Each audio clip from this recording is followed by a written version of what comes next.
नमस्कार दोस्तों, स्वागत है आपका हमारे official YouTube channel GS by Neeraj sir में। कैसे हैं आप सब?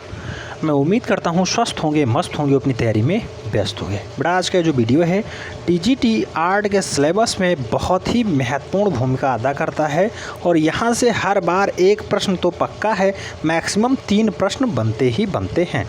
तो 1 से 3 प्रश्न लगभग यहीं से आ जाते हैं।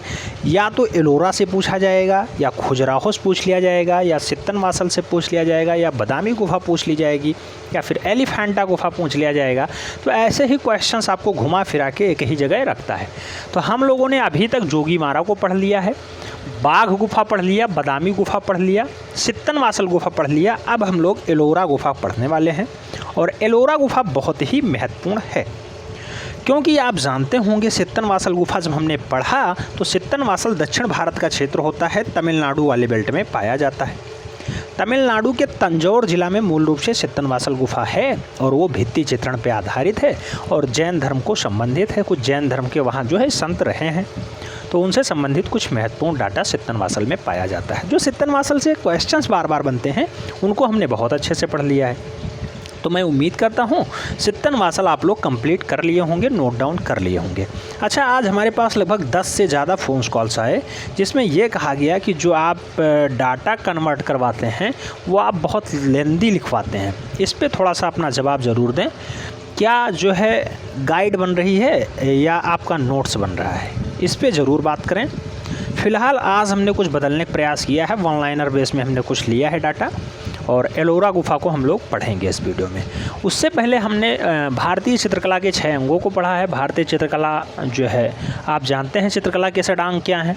षडांग में मूल रूप से 2 लोगों का नाम आता है। एक तो पंडित यशोधर जी आते हैं, राजा जयसिंह प्रथम के सभा में रहते हैं। और राजा जयसिंह कहाँ के राजा थे? तो जयपुर के राजा होते हैं, उनके सभा में रहते हैं पंडित जी यशोधर। 11वीं से 12वीं शताब्दी के मध्य मूल रूप से वो एक टीका तैयार करते हैं। टीका का नाम क्या होता है? तो उस टीका का नाम होता है जय मंगला। बहुत महत्वपूर्ण टीका है बेटा, ये कामसूत्र का टीका होता है। कामसूत्र के रचयिता वात्स्यायन जी हैं और वात्स्यायन जी के कामसूत्र को मूल रूप से इन्होंने एक टीका यानी इसी का एक अनुवाद किया। मूल रूप से उसका नाम जय मंगला रखा। जय मंगला। जय मंगला को हमने बहुत अच्छे से पढ़ा, बताया षडांग क्या होता है। रविन्द्रनाथ ठाकुर के अनुसार षडांग क्या है, जिसे वो लोग 6 लिम्स ऑफ पेंटिंग्स के नाम से जानते हैं, उसे षडांग कहा गया है। और मूल रूप से कामसूत्र में कितने कलाओं का उल्लेख है, बहुत बार क्वेश्चंस बना है। 64 कलाओं का उल्लेख है, ठीक है, 64 कलाओं का। वात्स्यायन जी इसके रचनाकार हैं, पंडित यशोधर जी जय मंगला के रचनाकार हैं। और षडांग होता क्या है? तो एक श्लोक आपको याद रखना है, षडांग याद हो जाएगा। कैसे? तो वो श्लोक है रूप भेदा प्रमाणानि भावलावण्य योजनम। रूप भेदा प्रमाणानि भावलावण्य योजनम सादृश्य वर्णिका भंगम इति चित्र षडांगकम।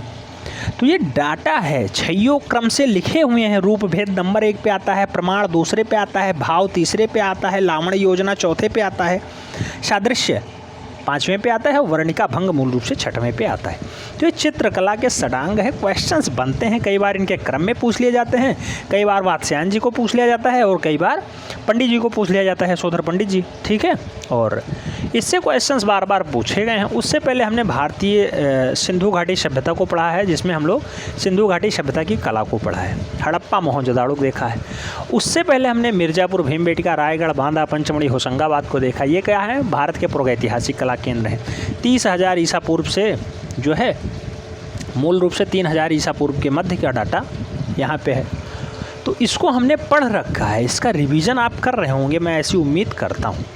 फिलहाल छोटा मोटा डाटा हम लोग भी जो है डिस्कस कर ले रहे हैं, जैसे सित्तनवासल गुफा भित्ति चित्रण है, ठीक है, ये तमिलनाडु में पाया जाता है। ऐसे ही अगर हम लोग बात करते हैं सिंगरिया गुफा हम लोग आगे देखेंगे। ये थोड़ा रहस्यमयी चित्रण है। आपका जो ये भारत वाला क्षेत्र होता है, भारत का ये नीचे वाला हिस्सा, तो यहाँ पे एक देश होता है, नाम होता है श्रीलंका। आजकल बहुत ज़्यादा सुर्खियों में है श्रीलंका, और श्रीलंका में मूल रूप से सिंगरिया गुफा पाई जाती है, ठीक है। जोगीमारा गुफा सरगुजा जनपद छत्तीसगढ़ का क्षेत्र होता है। जोगीमारा गुफा कुछ लोग कहते हैं मध्य प्रदेश में है, मध्य प्रदेश भी मान लीजिए, दोनों होता नहीं है, क्योंकि जब छत्तीसगढ़ नहीं बना था तो ये पूरा भाज्य जो है मध्य प्रदेश का हिस्सा हुआ करता था। जोगीमारा गुफा वहीं स्थित है, रामगढ़ की पहाड़ी पे। तो ये याद रखना है, जो क्वेश्चंस बार बार पूछे जाते हैं उसी को मैं बताता हूँ, ठीक है। जोगीमारा गुफा कहाँ पे है? रामगढ़ पहाड़ी, सरगुजा जनपद, छत्तीसगढ़। ऐसे ही हमने पढ़ा इससे पहले बादामी गुफा। बादामी गुफा को किसने बनवाया? तो चालुक्य वंश के राजाओं ने मूल रूप से चालुक्य वंशी राजाओं ने बादामी गुफा को बनवाया है। बादामी गुफा कहाँ पे है? ये भी दक्षिण भारत का क्षेत्र होता है। कर्नाटका राज्य में मूल रूप से बादामी की गुफा स्थित है। बादामी की गुफा, ठीक है, कहाँ पे है? कर्नाटका में है। ऐसे हमने बाघ गुफा को पढ़ा। बाघ कहाँ का है? धार जिला, मध्य प्रदेश, इंदौर के पास वाला क्षेत्र होता है ये। इंदौर से लगभग 150 किलोमीटर दूर है धार, और धार के पास ही बाघ नामक स्थान पे बागनी नदी के किनारे मूल रूप से बाघ गुफा होती है। 1818 में ही इसे खोजा जाता है। याद रखना है 1818 बहुत बार पूछा गया है। अच्छा, कई जगह 1818 ना होकर के 1819 हो जाता है, तो 1819 भी मान लीजिए। दोनों होंगे नहीं, एक ही होगा, चाहे 1818 हो या चाहे 1819 हो। तो बाघ गुफा कब खोजा जाता है? 1819 में। कौन खोजता है? डैगरफील्ड खोजते हैं। ये एक जो है ऑफिसर होते हैं डैगरफील्ड, और ये खोजते हैं। इसे बागनी नदी के किनारे स्थित है। बागनी नदी किसकी सहायक नदी है? नर्मदा की सहायक नदी है बागनी, ठीक है। तो बाघ गुफा हमने देख लिया। एलोरा आज हम लोग पढ़ने ही वाले हैं। महाराष्ट्र औरंगाबाद का क्षेत्र है, और महाराष्ट्र औरंगाबाद से एक नाम और याद आता है, याद रखना है उसे भी, अजंता गुफा। अजंता गुफा हम लोग नेक्स्ट वीडियो में देखेंगे। अच्छा, उससे पहले हम लोग अगर ये देख लें, अजंता से पहले आपके सिलेबस में तो नहीं है, लेकिन क्वेश्चंस आप देखेंगे प्रीवियस ईयर में तो बहुत बनता है सिगरिया गुफा। तो एलोरा के बाद हम लोग सिगरिया गुफा देख लेते हैं, श्रीलंका वाला, और उसके बाद हम लोग देख लेंगे आराम से अजंता गुफा। अजंता गुफा भी महाराष्ट्र का क्षेत्र होता है, औरंगाबाद के पास स्थित है। एलोरा अजंता आसपास के क्षेत्र हैं, ठीक है। आइए एलोरा पे अगर हम लोग नज़र डालें तो एलोरा गुफा की अगर बात करें तो एलोरा गुफा कहाँ पे स्थित है? महाराष्ट्र में स्थित है। महाराष्ट्र के वर्तमान में मुख्यमंत्री कौन है? उद्धव ठाकरे जी हैं। महाराष्ट्र में कौन से जो है डिस्ट्रिक्ट के किनारे स्थित है? तो औरंगाबाद के पास स्थित है। बहुत बार पूछा गया है एलोरा गुफा किसके पास स्थित है? औरंगाबाद के पास स्थित है। तो महाराष्ट्र राज्य में औरंगाबाद से 29 किलोमीटर दूर है, जबकि अजंता गुफा से 135 किलोमीटर दूर एलोरा गुफा महाराष्ट्र में स्थित है। अजंता से कितनी दूर? 135 किलोमीटर, और जो मूल रूप से औरंगाबाद है उससे 29 किलोमीटर। तो एलोरा कहाँ पे है? औरंगाबाद, महाराष्ट्र। याद रखना है, जो क्वेश्चंस बार बार पूछे जाते हैं उन्हीं पे विशेष फोकस करना है। एक्स्ट्रा गाथा याद करने से कोई फ़ायदा नहीं है, ठीक है। और अजंता गुफा कहाँ पे है? तो अजंता भी महाराष्ट्र में ही है, औरंगाबाद ज़िले में है। ज़िले के केंद्र से मूल रूप से लगभग 100 किलोमीटर से ज़्यादा दूरी पे अजंता भी है, ठीक। आगे हम लोग अगर एलोरा पे बात करें तो एलोरा का अस्थाई नाम बेरुल भी है। एलोरा गुफा का अस्थाई नाम जो है वो बेरुल भी है। और बेरुल की अगर बात करते हैं किस धर्म से संबंध रखती है बेरुल, तो ये तीनों धर्मों से संबंध रखती है, इसीलिए इसे मूल रूप से संगम का उपनाम दिया गया है। ये बौद्ध, ब्राह्मण और जैन तीनों धर्मों के विशेष चित्र यहाँ मिलते हैं एलोरा में। एलोरा में तीनों धर्मों से संबंधित विशेष चित्र यहाँ पे मिल जाते हैं, और इसीलिए इसे संगम का उपनाम दे दिया जाता है। बहुत ही महत्वपूर्ण है, बहुत बार पूछा गया। अच्छा, अजंता में चित्रों की संख्या कितनी है? अजंता गुफा में चित्रों की संख्या कितनी है? 30 है। एलोरा में गुफाओं की संख्या कितनी है? एलोरा में कुल मिला के कितनी गुफाएं स्थित हैं, ये आपको बताना है। हमने एक दिन बताया था टोटल कितनी गुफाएं हैं एलोरा में। तो एलोरा में भी बेटा याद रखना, एलोरा में गुफाओं की कुल मिला के संख्या 4 और बढ़ा देना है, तो 34 है। एलोरम 34, अजंतम 30। लेकिन अजंता जो 30 गुफा है बहुत ही महत्वपूर्ण है, प्रत्येक से क्वेश्चंस पूछा जाता है। एलोरम 6 गुफा ऐसी पाई जाती हैं, सॉरी अजंता में 6 गुफा ऐसी पाई जाती हैं जहाँ 30 गुफाएं हैं टोटल। वहाँ पे चित्र मिलते हैं 1 2 9 10 16 17, 1 2 9 10 16 17, 1 2 9 10 16 17। वहीं पे गुफाओं में चित्र पाए जाते हैं, और बार बार यही क्वेश्चंस भी बनता है। गुफा संख्या 1 में क्या मिला? बोधिसत्व पद्म पाणि। गुफा संख्या 2 में क्या मिला? माया देवी की मूर्ति। गुफा संख्या 9 में क्या मिला? हीनयान महायान। गुफा संख्या 10 में क्या मिला? षडजान तक, श्याम जातक, बोधिसत्व। ये सब कहाँ है? गुफा संख्या 10 में है। गुफा संख्या 16 में क्या है? मरणासन राजकुमारी। गुफा संख्या 17 में क्या है? यह राहुल समर्पण है। अच्छा, एलोरा में भी एक गुफा आती है ऐसी, गुफा संख्या 16।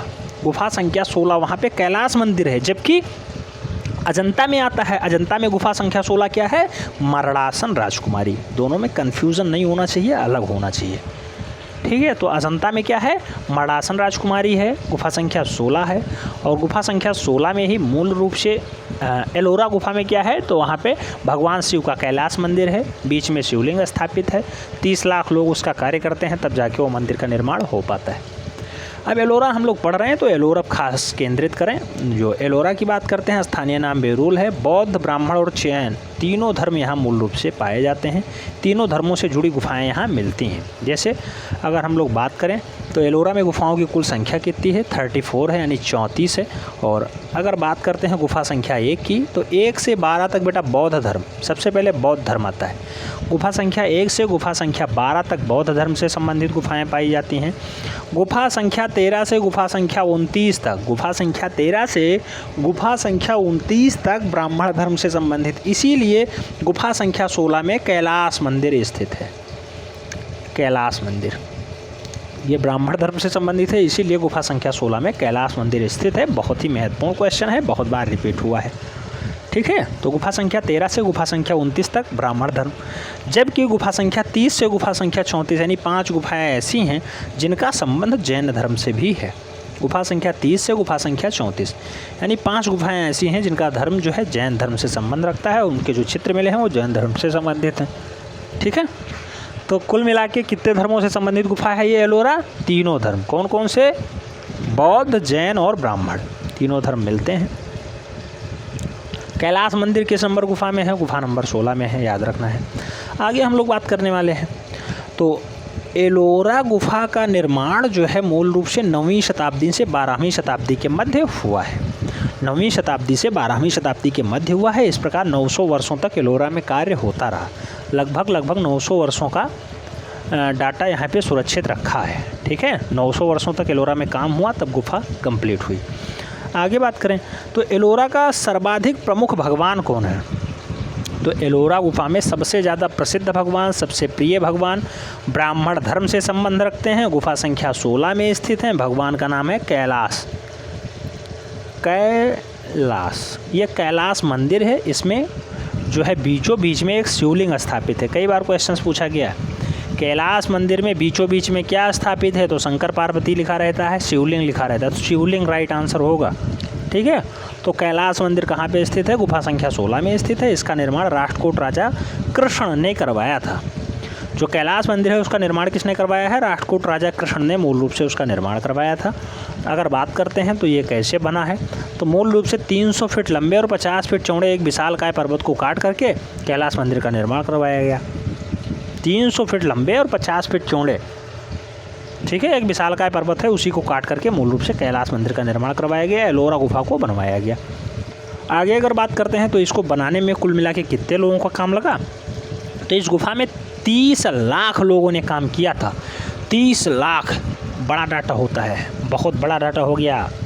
महाराष्ट्र, वर्तमान समय में महाराष्ट्र में तो जनसंख्या है ही ज़्यादा, लेकिन उस टाइम जिस टाइम ये गुफा खोजी गई उस टाइम अगर 30 लाख संख्या जो देखी जाए तो लगभग प्रत्येक खंड से लोग आए होंगे, तब जाके 30 लाख का डाटा कंप्लीट हुआ होगा। 30 लाख लोगों ने कार्य किया है।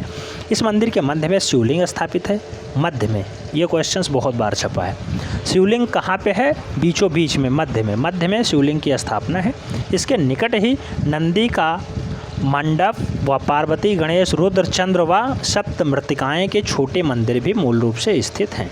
तो एलोरा के बीचों बीच में मध्य में क्या स्थित है, शिवलिंग स्थित है, ठीक है। शिवलिंग याद रखना है, बहुत ही महत्वपूर्ण है। एलोरा के गुफा संख्या 16 में पौराणिक गाथाओं के सुंदर चित्र तथा शिव, पार्वती, नंदी, महालक्ष्मी, इंद्र आदि की भी प्रतिमाएं मिलती हैं। तो ये सभी याद रखना है। इंद्र की प्रतिमा कहाँ मिलती है, एलोरा गुफा में मिलती है। शिव पार्वती की प्रतिमा, ये क्वेश्चन बहुत बार पूछा गया है, शिव पार्वती वाला कहाँ मिलती है, एलोरा गुफा मिलती है। महालक्ष्मी क्वेश्चन बहुत बार पूछा गया, महालक्ष्मी की प्रतिमा मूल रूप से कहाँ मिलती है, एलोरा गुफा में मिलती है। एलोरा कहाँ पे स्थित है, महाराष्ट्र का क्षेत्र है, औरंगाबाद वाला क्षेत्र। अच्छा, नंदी की प्रतिमा कहाँ पे मिलती है, तो ये भी औरंगाबाद का क्षेत्र है। अजंता और एलोरा दोनों औरंगाबाद में स्थित हैं, इसलिए इसका राइट आंसर जो बनेगा, ये याद रखना है, कन्फ्यूज़न नहीं होना चाहिए कि एलोरा में। तो एलोरा में क्या क्या मिला, एलोरा में कैलाश मंदिर मिला, बीचों बीच में एक शिवलिंग मिला, महालक्ष्मी जी की मूर्ति मिली, इंद्र जी की एक मूर्ति मिली, प्रतिमाएँ मिली, शिव पार्वती की एक प्रतिमा मिली और नंदी की एक प्रतिमा मिली, बहुत फेमस है। एक बार और क्वेश्चंस बनता है क्या, तो वो ये कि गुफा संख्या 16 में क्या स्थित है, भगवान शिव का कैलाश मंदिर। और जो है अगर बात करते हैं अजंता में गुफा संख्या 16 में क्या स्थित है, मरणासन राजकुमारी। दोनों में अंतर है। अच्छा, तो आपको इस टाइप का डाटा कंफर्म ठीक लग रहा है या फिर जैसा मैंने पहले पढ़ाया था उस टाइप का, ये कमेंट बॉक्स में ज़रूर बताएं। फ़िलहाल एलोरा गुफा से जो इम्पोर्टेंट था वो आपको बता दिया गया है। आप ये ज़रूर बताएं कि आपको वन लाइनर बेस में पढ़ना है या फिर डीप में पढ़ना है, जैसा मैं पहले लिखवाता था। ठीक है, इस पर अपनी राय ज़रूर देनी है। और चैनल को सब्सक्राइब ना किए हों तो चैनल को सब्सक्राइब कर लें, बेल आइकन प्रेस कर लें, जिससे कि नोटिफिकेशन आपको टाइम से ही मिले और आप चैनल का भरपूर लाभ टाइम से ले सकें। मिलते हैं नेक्स्ट वीडियो में, तब तक के लिए जय हिंद।